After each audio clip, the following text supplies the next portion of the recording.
Hello mga busing mga madam, madalian lang po. Good news po mga busing mga madam.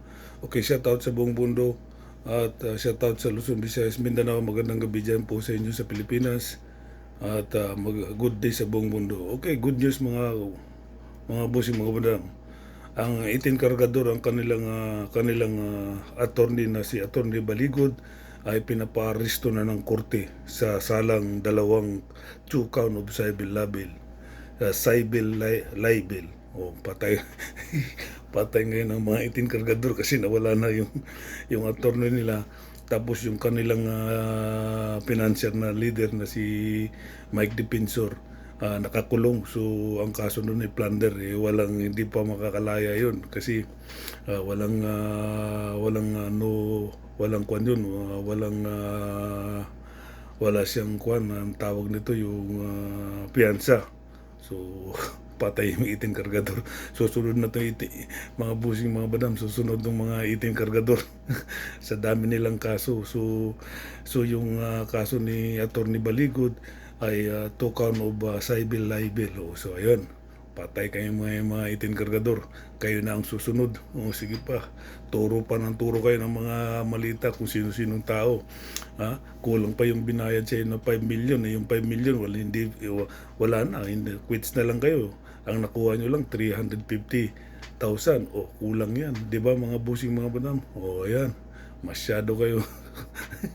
Turo pa ng turo pa more. wala na mag-asikaso sa inyo mga 18 kargador. Patay kayo ngayon, di ba?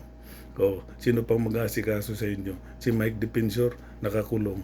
Hindi na makakalabas yun dahil ang kaso ay plunder. Tapos yung attorney ninyo 18 kargador, pinaparesto na ng korte. Kaya lang okay lang yun kasi yung count na yung 2 count of civil libel, mayroong kwan yan may piyansa yan 20 million. So makakalaya pa rin yung attorney ninyo, kaya lang kayo na ang susunod mga 18 kargador. Patay kayo. Sige pa. Tapos sabihin nyo political tapos dahilan ng mga leader ninyo political political dahil kaya sila nakulong dahil sa political. No, hindi yan. Kayo ang may kagagawa.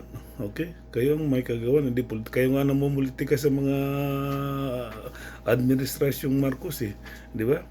Kaya ito pinapapakulong, pinaparesto itong si Attorney Baligod sa kaso. Ang nagkaso sa kanya ay si Secretary of Agriculture na si Laurel. Secretary Laurel. Paano ba naman kung ano-ano pinagsasabi niya kay Secretary Laurel, walang katotohanan. Di ba? Tapos patay kayo. Sana kayo mga kargador. Kawawa kayo. Okay? Di ba mga busing mga bana? Iyak na kayo mga kargador. Kayo nang susunod. Okay, hanggang dito na lang po mga busing mga madam. Madalian lang po yan, okay? Dahil sa ginawa nila. Okay, maraming salamat. Please supportan yung aking FB. Maraming salamat sa mga busing mga madam. Hindi po ako nagsasawang magsabi sa inyo na maraming salamat sa pagsuporta nyo sa aking FB. Sa mga hindi pa po nag-follow, please like and share and follow po. Okay, mga busing, bye-bye. Ang kapyapan ay sumasa inyo. Okay, bye-bye. Peace.